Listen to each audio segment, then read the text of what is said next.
ٹھیک ہے.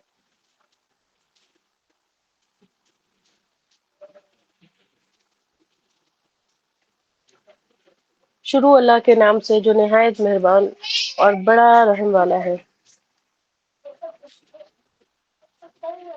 یہ بک حیا اور پاک دامنی، اس کا سیکنڈ چیپٹر ہم اسٹارٹ کرتے ہیں دعاؤں کے ساتھ. اللہم صلی علی محمد وعلی آل محمد کما صلیت علی ابراہیم وعلی آل ابراہیم انک حمید مجید. اللہم بارک کما بارکت علی ابراہیم وعلی آل ابراہیم انک حمید مجید. اعوذ باللہ السمیع العلیم من الشیطان الرجیم من ہمزہ ونفخہ ونفثہ. رب اشرح لي صدری ویسر لي امری واحلل عقدۃ من لسانی یفقهوا قولی. ربی یسر ولا تعسر وتمم بالخیر وبک نستعین. رب زدنی علما رب زدنی علما رب زدنی علما. السلام علیکم ورحمۃ اللہ وبرکاتہ. کل ہم لوگوں نے پارٹ اس سے بک کا 35 پیج تک پڑھ لیا تھا، تو انشاءاللہ اس کے آگے سے شروع کرتے ہیں. آج میں چاہ رہی تھی کہ کچھ حدیث تھی ہمارے پاس، تو پہلے ہم حیا اور پاک دامنی پہ میں سوچ رہی تھی کہ آپ لوگوں سے شیئر کر لوں. تو میں ایک دو حدیث آپ سے شیئر کرنا چاہوں گی، پھر انشاءاللہ اسٹارٹ کرتے ہیں. نبی کریم صلی اللہ علیہ وسلم نے فرمایا، یہ حضرت زید بن طالبہ رضی اللہ عنہ سے روایت ہے کہ حضرت زید بن طلحہ رضی اللہ عنہ سے روایت ہے، رسول اللہ صلی اللہ علیہ وسلم نے فرمایا کہ بے شک ہر دین کی کچھ امتیازی ضروریات ہیں، اور اسلام کی امتیازی خصوصیات حیا ہے. ایمان، اور یہ جو ہے امام مالک نے اسے مرسل روایت کیا ہے. یہ مشکات المصابیح کی حدیث ہے 5090. اور ایک حدیث ہم نے پڑھی تھی حضرت عثمان رضی اللہ عنہ کے، حضرت عثمان غنی رضی اللہ عنہ کی سیرہ میں، تو میں وہ بھی شیئر کرنا چاہوں گی آپ لوگوں کے ساتھ. حیا اور شرم کے بارے میں بہت ہی یہ پاپولر حدیث ہے. حضرت عائشہ اس کی راوی ہیں. حضرت عائشہ رضی اللہ عنہ بیان کرتی ہیں کہ ایک بار نبی کریم صلی اللہ علیہ وسلم ان کے گھر میں آرام فرما رہے تھے، یعنی اپنے گھر میں آرام فرما رہے تھے، اور ان کی پنڈلیاں یا رانیں کھلی ہوئی تھیں. اتنے میں حضرت ابوبکر صدیق رضی اللہ عنہ اندر آئے اور انہوں نے اندر آنے کی اجازت مانگی، تو آپ نے انہیں اسی حالت میں اجازت دے دی. اور اسی کے بعد حضرت عمر رضی اللہ عنہ آئے اور انہوں نے اندر آنے کی اجازت مانگی، تو آپ نے انہیں بھی اسی حالت میں اجازت دے دی. لیکن جب حضرت عثمان رضی اللہ عنہ آئے اور انہوں نے اندر آنے کی اجازت مانگی، تو آپ صلی اللہ علیہ وسلم نے اجازت دینے سے پہلے وہ اٹھ کر بیٹھ گئے اور اپنے کپڑوں کو ٹھیک کر لیا. جب وہ اپنی بات پوری کر کے، یعنی سب لوگ آپس میں میٹنگ ہو گئی، اور جب وہ وہاں سے چلے گئے، تو حضرت عائشہ رضی اللہ عنہ نے پوچھا، یا رسول اللہ، حضرت ابوبکر آئے تو آپ نے کوئی پرواہ نہیں کی، حضرت عمر آئے تو بھی آپ نے کوئی پرواہ نہیں کی، اور آپ لیٹے رہے. جب عثمان آئے تو آپ اٹھ کر بیٹھ گئے اور کپڑے ٹھیک کیے. اس پر رسول اللہ صلی اللہ علیہ وسلم نے جواب دیا، کیا میں اس شخص کی حیا نہ کروں جس سے فرشتے بھی حیا کرتے ہیں؟ اور یہ صحیح مسلم کی حدیث ہے. اس کے علاوہ حضرت انس بن مالک رضی اللہ عنہ سے روایت بھی ہے کہ نبی کریم صلی اللہ علیہ وسلم نے فرمایا، میری امت میں سب سے زیادہ رحم دل ابو بکر ہے دین کے معاملے میں، اور سب سے سخت عمر ہے اور دین کے معاملے میں، اور سب سے زیادہ سچی حیا والے عثمان ہے. تو حیا کے اتنا بڑا مقام ہے کہ جس سے ہمیں سبق ملتا ہے، سب سے بڑا مقام ہے کہ جو نبی کریم صلی اللہ علیہ وسلم بھی ان کی عزت کرتے ہیں، ان کا احترام کرتے تھے، اور جیسا کہ فرشتے بھی، انہوں نے جیسا کہ کہا کہ فرشتے بھی ان سے حیا کرتے ہیں. تو ہم اس بک کو آگے کنٹینیو کرتے ہیں. پچھلا ہم نے یہاں تک پڑھا تھا پیج نمبر 35 تک، مطلب اس کا ہاف ہوا تھا. آگے شروع کرتے ہیں. حضرت معذر اسلمی رضی اللہ عنہ کا واقعہ اس کی عمدہ دلیل ہے. ان کو سچی توبہ پر اتنا اجر ملتا ہے کہ اگر ان کی زکوٰۃ نکال کر تقسیم کریں تو پورے شہر کے گناہ گاروں کی بخشش ہو جائے. اللہ والے فرشتے نہیں ہوتے، انسان ہوتے ہیں. ان سے خطا کا ہو جانا ممکن ہے، مگر وہ گناہ پر جمے نہیں رہتے.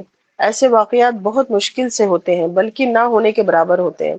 عام دستور یہی ہے کہ اللہ تعالیٰ ان کی ان کی کبیرہ گناہوں سے حفاظت فرماتے ہیں، کبھی کبھی ان سے اپنی حفاظت کی چھتری تھوڑی دیر کے لیے ہٹا دیتے ہیں، جس کی وجہ سے ان سے چوک ہو جاتی ہے، کوتاہی ہو جاتی ہے، پھر وہ خوب رونے دھونے کے ذریعے اللہ تعالیٰ سے معافی مانگتے ہیں۔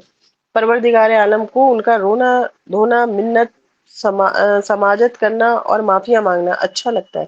کبھی کبھی تو سچی توبہ پر اللہ تعالیٰ اتنا خوش ہوتے ہیں کہ ان کے گناہوں کو ان کی نیکیوں میں تبدیل فرما دیتے ہیں۔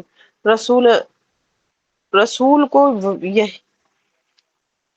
رسول تو یہی ہے کہ اللہ کا ولی بدکاری پر جمع نہیں رہتا، جبکہ بدکاری پر جمع رہنے والا ولی نہیں ہوتا۔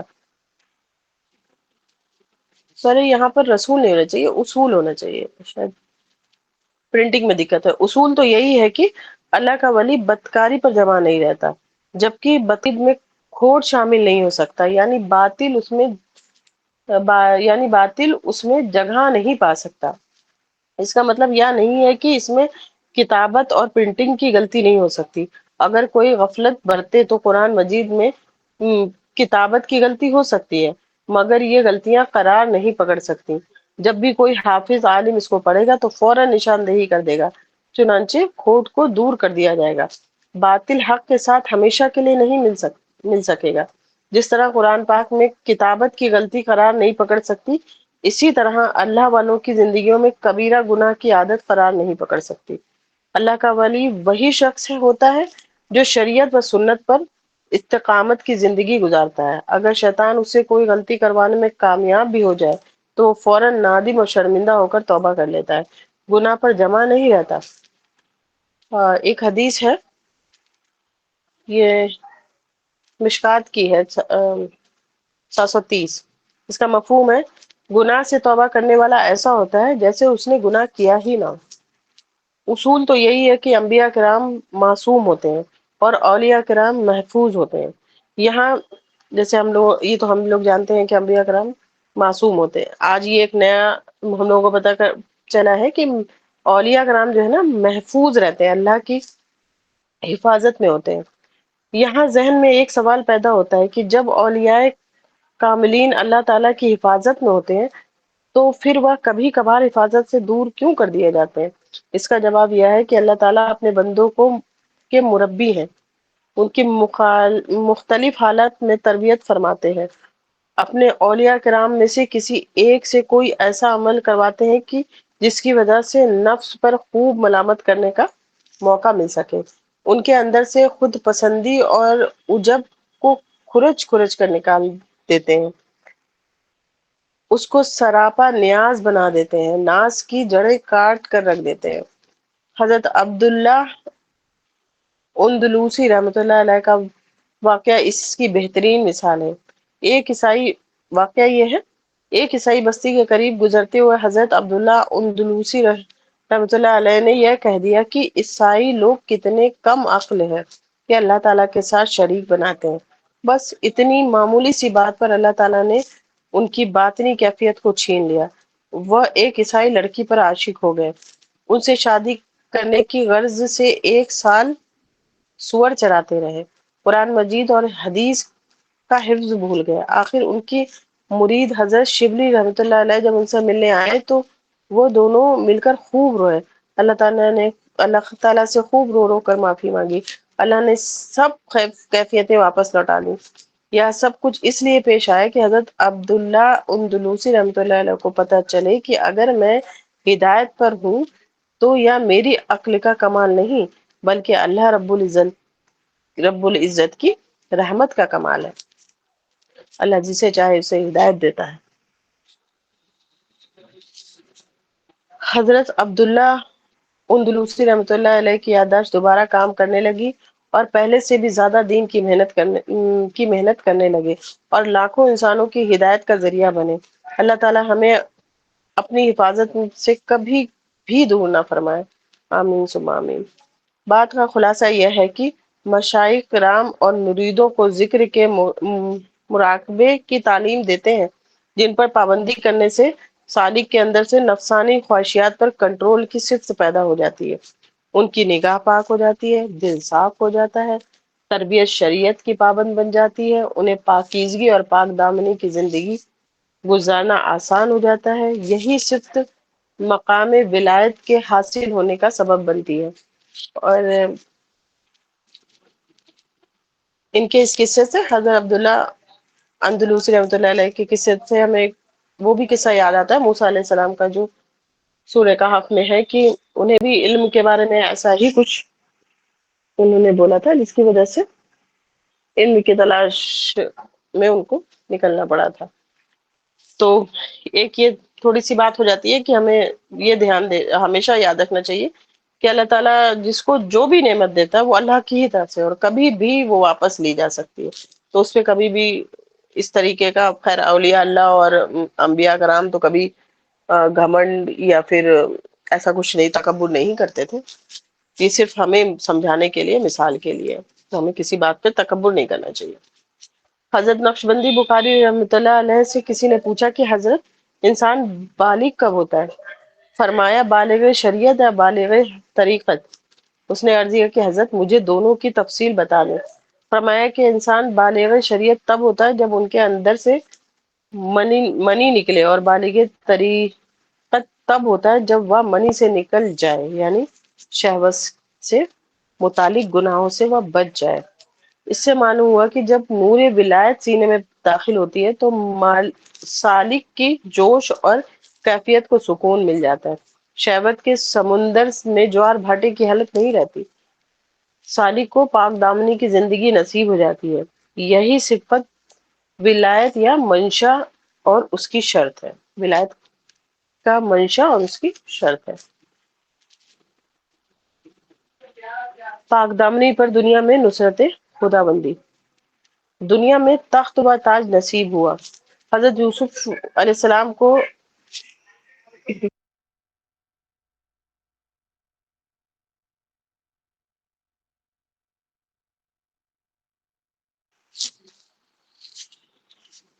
حضرت یوسف علیہ السلام کو بھائیوں نے کنویں میں ڈال دیا، تو ایک قافلے والوں نے انہیں غلام بنا لیا اور شہر مصر میں آ کر انہیں بیچ دیا۔ حضرت یوسف علیہ السلام کے لڑک پن کی عمر تھی، یعنی وہ کافی چھوٹے تھے۔ مصر میں ان کا اپنا رشتہ دار یا دوست یار کوئی بھی نہیں تھا، ظاہری طور پر وہ بے یار و مددگار تھے، بالکل بے سہارا۔ وقت کے ساتھ جب بھرپور جوانی کی عمر کو پہنچے تو عزیز مصر کی بیوی زلیخا نے ان کو گناہ کی دعوت دی۔ حضرت یوسف علیہ السلام نے اللہ کی پناہ مانگی اور کمرے سے باہر بھاگ گئے۔ زلیخا نے ہیلے بہانے سے ان کو جیل بھجوا دیا۔ حضرت یوسف علیہ السلام جیل کی مشقتیں اور پریشانیاں سالوں تک برداشت کرتے رہے۔ ایک وقت ایسا آیا کہ اللہ تعالیٰ کی رحمت متوجہ ہوئی، وہ نہ صرف باعزت بری ہو گئے بلکہ خزانوں کے ولی بنا دیے گئے۔ اللہ تعالیٰ نے تاج ان کے قدموں میں ڈال دیا۔ چند سال پہلے جو غلام تھے آج آقا بن گئے۔ پاک دامنی کے عمل پر دنیا میں بھی نقد انعام ملا، ایسی عزت ملی کہ ماں باپ اور بھائی سب کے سب ان کے سامنے سجدہ ریز ہوئے۔ ہر دور اور ہر زمانے میں جو آدمی حضرت یوسف علیہ السلام کی طرح تقوی اور پاک دامنی کی زندگی گزارے گا، اللہ تعالیٰ اس کے سر پر عزتوں کا تاج سجائے گا۔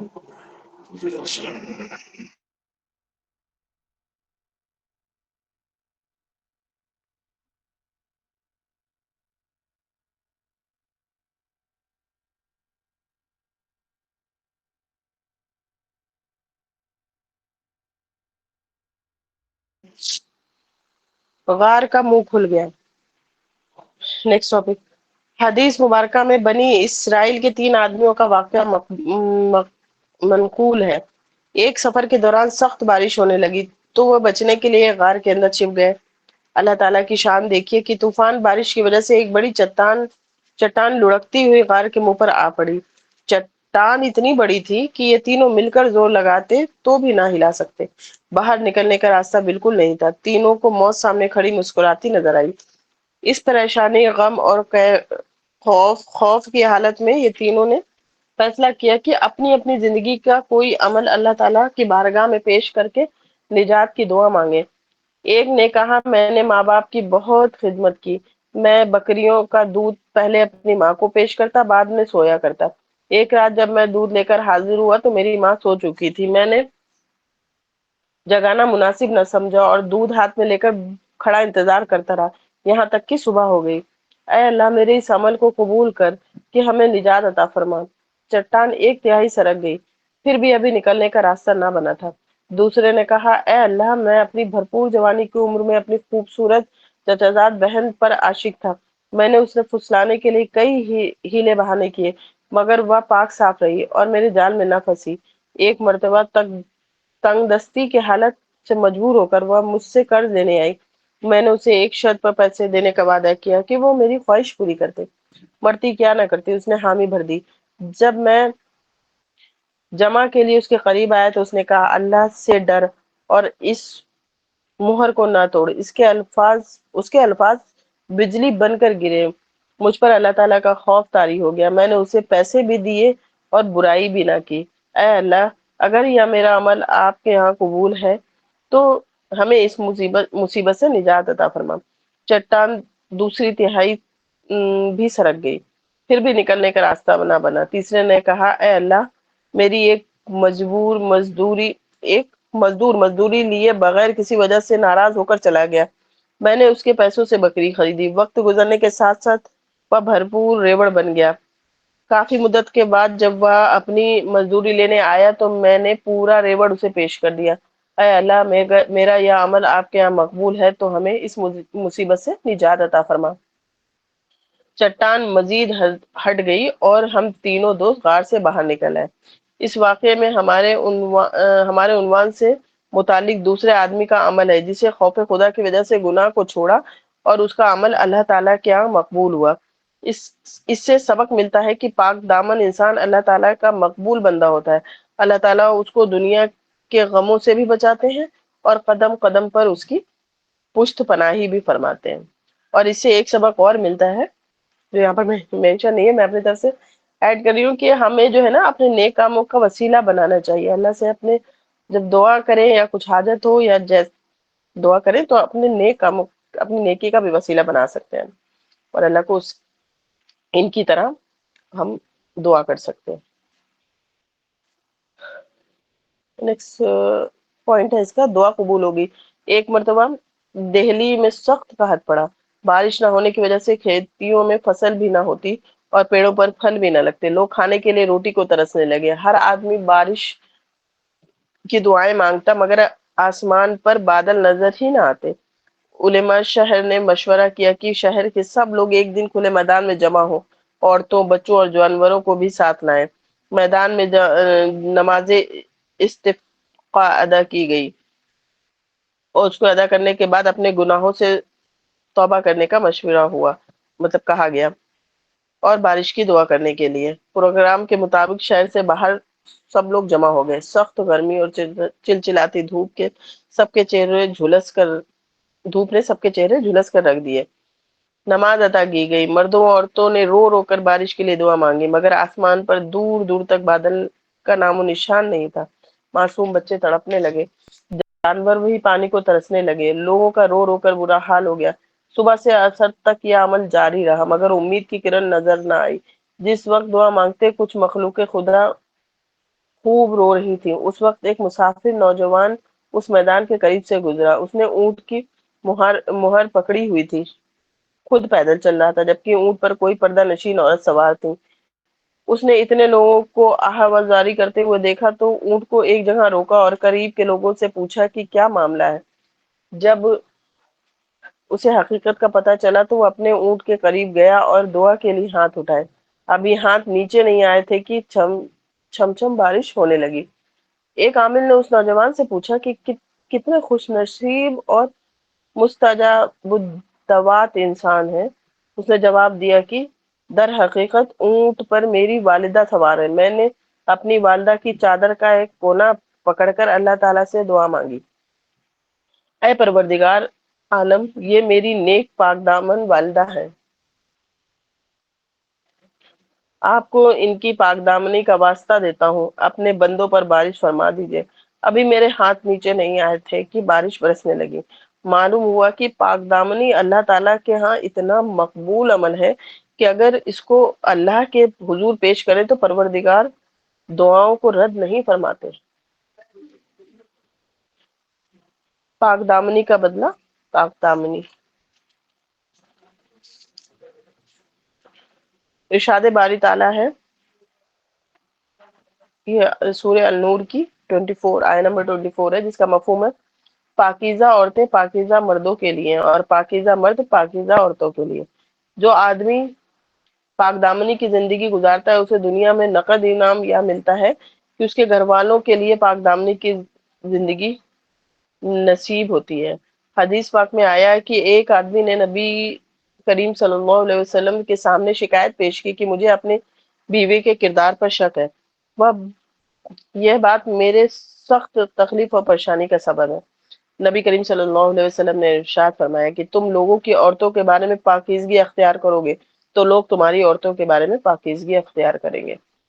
اور یہ حدیث ہے الجامع صغیر جلد نمبر 2، اور اس کا نمبر ہے، حدیث کا نمبر ہے 156. اس سے معلوم ہوا کہ عدلے کا بدلہ ہوتا ہے. زناکار آدمی صرف فحش عمل ہی نہیں کرتا بلکہ دوسروں کا مقروض ہو جاتا ہے اور یا قرض اس کے گھر والے یا اولاد میں سے کوئی نہ کوئی چکا دیتا ہے. اصول یہی ہے کہ گناہ کی سزا اس عمل کی قسم سے ہوا کرتی ہے. بس جو آدمی دوسروں کی عزت برباد کرے گا دوسرے اس کی عزت برباد کریں گے. امام شافعی رحمۃ اللہ علیہ کے مشہور اشعار ہیں جس کا ترجمہ ہے پاک دامن رہو تمہاری عورتیں پاک دامن رہیں گی اور بچو اس سے جو مسلمان کے لائق نہیں. بے شک زنا قرض ہے، جو اگر تو نے قرض لیا ہے تو ادائیگی تیرے گھر والوں سے ہوگی. اس کو جان لے جو زنا کرے اس سے زنا کیا جائے گا دیوار سے اگرچہ اس کی دیوار سے. یہ شخص اے شخص اگر تو عقل مند ہے تو اس کو جان لے. تفسیر روح البیان لیروسی میں ایک قصہ لکھا ہے. شہر بخارا میں ایک سونار کی مشہور دکان تھی. اس کی بیوی نیک سیرت اور خوبصورت تھی. ایک سقا پانی لانے والا اس کے گھر میں 30 سال تک پانی لاتا رہا. بہت اعتماد کا آدمی تھا. ایک دن سقے نے پانی ڈالنے کے بعد اس سونار کی بیوی کا ہاتھ پکڑ کر شہوت سے دبایا اور چلا گیا. عورت بہت غمزدہ ہوئی کہ اتنی مدت کے اعتماد کو ٹھیس پہنچی. اس کی آنکھوں سے آنسو بہنے لگے. اسی دوران سونار کھانا کھانے کے لیے گھر آیا تو اس نے بیوی کو روتے دیکھا. پوچھنے پر حقیقت معلوم ہوئی تو سونار کی آنکھوں میں بھی آنسو آ گئے. بیوی نے پوچھا کیا ہوا؟ سونار نے بتایا کہ آج ایک عورت زیور خریدنے آئی تھی. جب میں اسے زیور دینے لگا تو اس کا خوبصورت ہاتھ مجھے پسند آیا. میں نے اس اجنبیہ کا ہاتھ شہوت سے دبایا. یا میرے اوپر قرض ہو گیا تھا لہذا سقے نے تمہارا ہاتھ کو دبا کر قرض چکا دیا. میں تمہارے سامنے سچی توبہ کرتا ہوں کہ آئندہ ایسا کبھی نہیں کروں گا، مگر یہ مجھے بتانا کہ کل سقا تمہارے ساتھ کیا معاملہ کرتا ہے. دوسرے دن سقا پانی ڈالنے کے لیے آیا تو اس نے سونار کی بیوی سے کہا میں بہت شرمندہ ہوں. کل شیطان نے مجھے بہکا کر برا کام کروا دیا. میں نے سچی توبہ کر لی ہے. آپ کو یقین دلاتا ہوں کہ آئندہ ایسا کبھی نہیں ہوگا. عجیب بات ہے کہ سونار نے غیر عورت کا ہاتھ لگانے سے توبہ کی تو غیر مرد نے اس کی بیوی کو ہاتھ لگانے سے توبہ کی. یہ تفسیر روح البیان میں یہ واقعہ درج ہے. اور ایک واقعہ اور ہے، اس کا پڑھ کے پھر انشاءاللہ اس کو مکمل کرتے ہیں. ایک بادشاہ کے سامنے کسی عالم نے یہ معاملہ بیان کیا کہ زانی کے عمل کا قرض اس کی اولاد یا گھر والوں میں سے کسی نہ کسی کو چکانا پڑتا ہے. اس بادشاہ نے سوچا کہ میں اس کا تجربہ کروں گا، یعنی کرنا چاہتا ہوں. اس کی بیٹی حسن و جمال میں بے مثال تھی. اس نے شہزادی کو بلا کر کہا کہ عام سادہ کپڑے پہن کر اکیلی بازار میں جاؤ، اپنا چہرہ کھلا رکھو اور لوگ تمہارے ساتھ جو معاملہ کریں وہ ہو بہو مجھے آ کر بتاؤ. شہزادی نے بازار کا چکر لگایا مگر